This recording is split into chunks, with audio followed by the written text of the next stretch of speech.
Hi అండి. ఎవరు ఊహించే విధంగా ఒక అద్భుతం జరిగిందండి. ఎందుకంటే ఇంగ్లాండ్ టీమ్‌ని క్రికెట్ పుట్టింది అక్కడ అంటారు. అలాంటి టీమ్‌నైతే ఆఫ్ఘనిస్తాన్ చిత్తుగా ఓడించింది. ఎంత చిత్తుగా ఓడించిందంటే దాదాపు 8 పరుగుల తేడాతోటి ఆహ్, అసలకి ఎలా ఓడించారంటే అసలకి ఊహించలేదు. అసలు ఇంగ్లాండ్ గూడా కళ్ళ నీళ్ళైతే పెట్టుకున్నారు. వాళ్ళైతే ఓడిపోయిన తర్వాతయితే కొంతమంది ప్లేయర్స్ అయితే.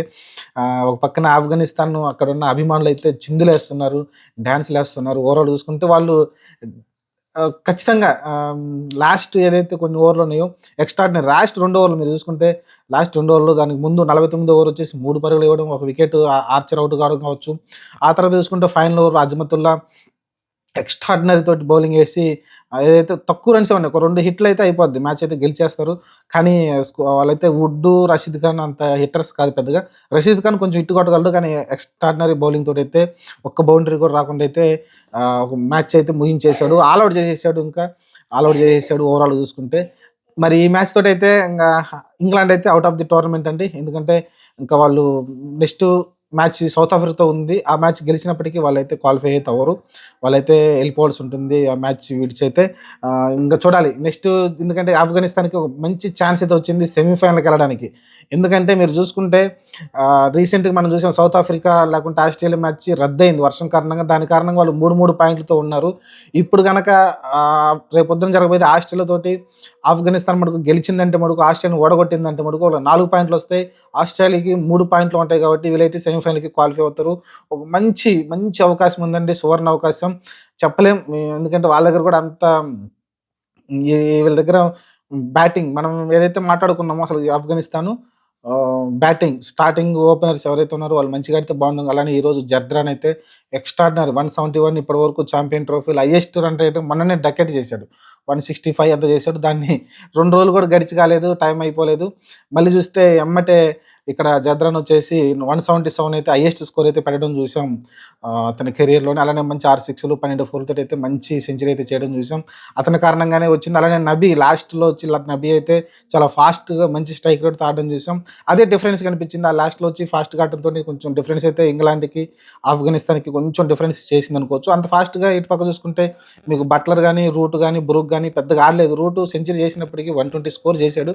కానీ ఫాస్ట్ కాలేదు. అలానే డక్కెట్ చూసుకున్నా కూడా డక్కెట్ కూడా చాలా స్లోగా ఆడడం చూసాం. ఇది యాక్చువల్‌గా డక్కెట్ కొంచెం అగ్రెసివ్‌గా ఆడతాడు. కానీ చాలా స్లోగా ఆడడం చూసాం. బాగానే కట్టడి చేశారు బౌలింగ్ డిపార్ట్‌మెంటు ఆఫ్ఘనిస్తాన్‌ది. ఎక్స్ట్రార్డినరీ మ్యాచ్ అండి. అసలకి ఎవరు ఊహించలేదు. ఆల్మోస్ట్ ఇంగ్లాండే గెలుస్తదని లాస్ట్ ఓవర్ అనుకున్నారు. కానీ లాస్ట్ 2 ఓవర్‌లో మ్యాచ్ అయితే తారుమారైపోయింది. ఆర్చర్ ఉన్నంత వరకు అయిపోయింది. ఇంకో 2 హిట్లు కొడితే అయిపోతుంది. ఒక 6 ఓ 4 కొడితే అయిపోతుందన్న సిట్యుయేషన్ నుంచి వరుసగా వికెట్లు పడడంతోటైతే వాళ్ళ మ్యాచ్ అయితే ఎళ్ళిపోయింది.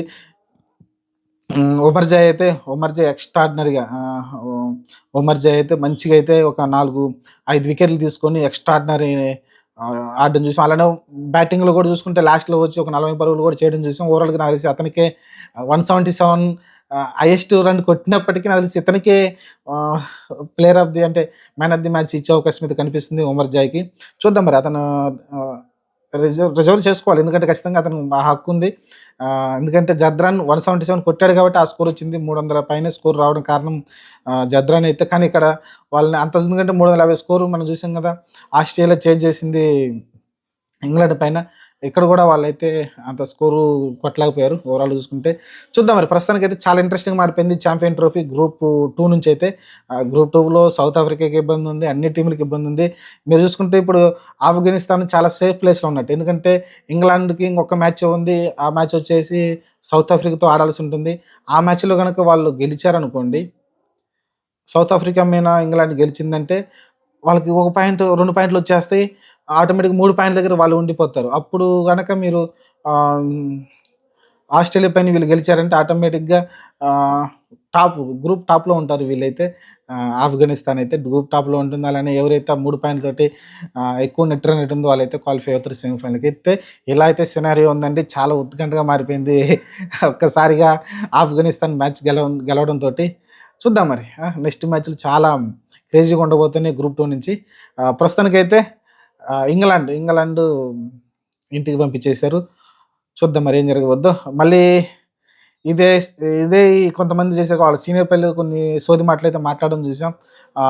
ఇండియాకి ఫేవర్‌గా ఉంది. మరి ఇక్కడ ఆఫ్ఘనిస్తాన్‌ని ఓడించలేనోళ్ళు అక్కడ పిచ్ ఎలా ఉంటే ఏంది ఒకే చోట ప్లే చేస్తారని. ఎందుకంటే ఒకటే పిచ్ రెగ్యులర్‌గా వాడడం. ఆ పిచ్‌లు మనం తయారు చేయము.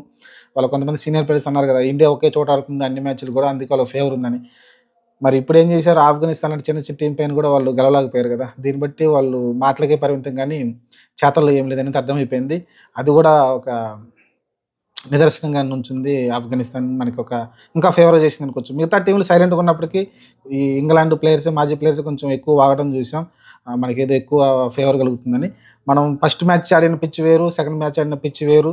2 డిఫరెంట్ డిఫరెంట్ పిచ్‌లు మన బంగ్లాదేశ్ తోటి కొంచెం టఫ్‌గానే మనమైతే గెలుచుకొని పైకొచ్చాం.